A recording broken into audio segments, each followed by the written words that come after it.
વધારે વધારે જો ખબર પડતી હોય હોશિયારમાં હોશિયાર હોય તો પાલભાઈ છે કે થાંભલા વિશે શું પોઝિશન છે, ગમે પણ પ્રશ્ન હોય એમાં પાલભાઈને પણ ખબર પડતી હોય છે. અને પાલભાઈ જે કોઈ ખેડૂત કોઈ ક્યાં ખેડૂત મને કે મેં પાલભાઈને 25,000 રૂપિયા બધા પાલભાઈ મહેનત કરતા હતા, એક ખેડૂત મને તમે દેખાડો પાલભાઈનો વાંક શું હતો? પાલભાઈનો વાંક હતો જ નહીં, વાંક ખેડૂતનો હતો.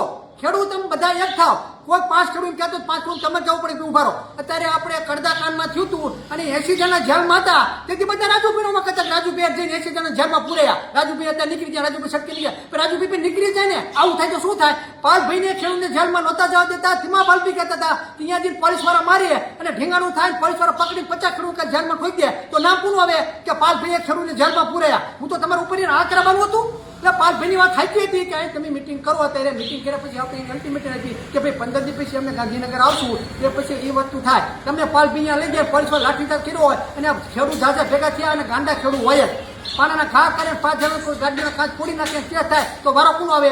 જેલમાં પાલભાઈનો જવાનો વારો. પાલભાઈ સિવાય 80 ખેડૂતને જેલમાં પૂડ્યા હોય તો શું કે પાલભાઈને કોંગ્રેસની રેલીમ ગયા ખેડૂતના રેલીમ તમે જેલા હોય અને એ તમે જોયું ના હોય કે ખેડીમાં રેલીમ જઈને જેલમાં જેલા હોય. વાંક આવે પાલભાઈનો. પાલભાઈ તદ્દન હતા છે ને તદ્દન ખેડૂત ખોટા છે.